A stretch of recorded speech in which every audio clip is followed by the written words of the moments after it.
تو اس وقت کوئی آپ کے درمیان سیاسی تفرقہ کوئی کچھ نہیں ہوتا، تو پاکستانی قوم کی طرح آپ اس گیم میں مگن ہوتے ہیں، اور یہ پاکستانیوں کو داد دینی چاہیے.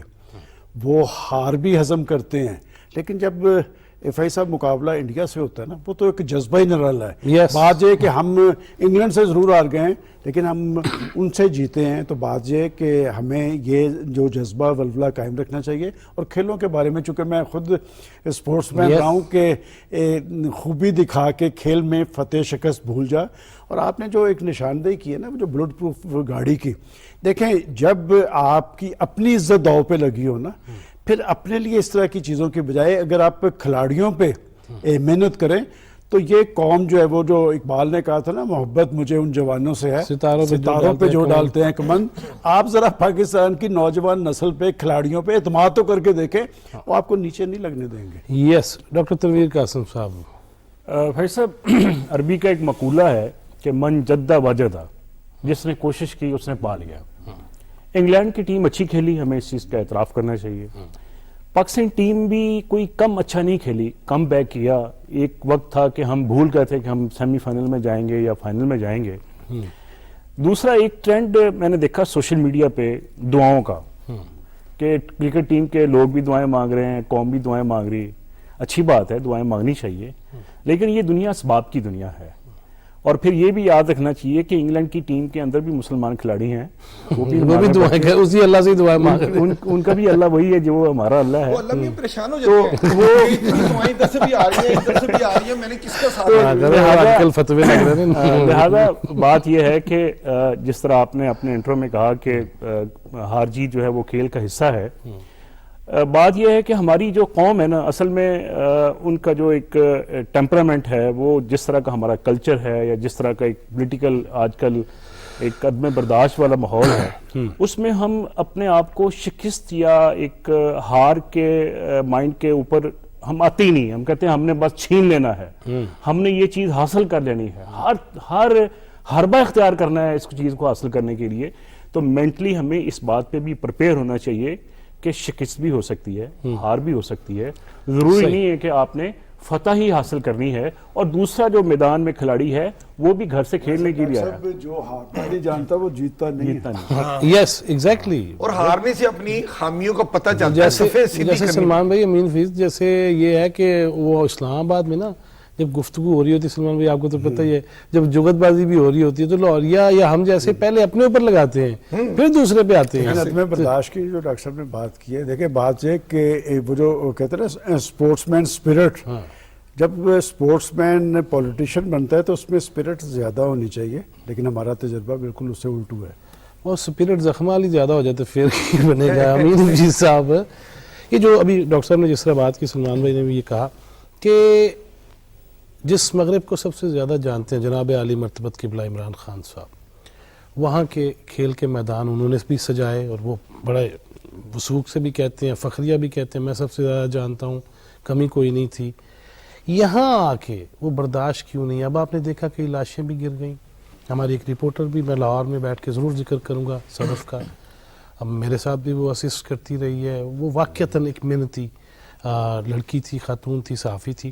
لیکن دیگر چیزیں بھی ہوئیں. پھر ہم نے یہ دیکھا کہ جہاں جہاں جو واقعہ ہوتا ہے اس کی تحقیقات ہوتی ہیں، وہ ٹریلر روکے جاتے ہیں، ایف آئی آر درج ہوتی ہے، معائنہ ہوتا ہے، ملاحظہ ہوتا ہے، پھر اس کے مطابق رپورٹ بنتی ہے. یہ نہیں ہم نے دیکھا.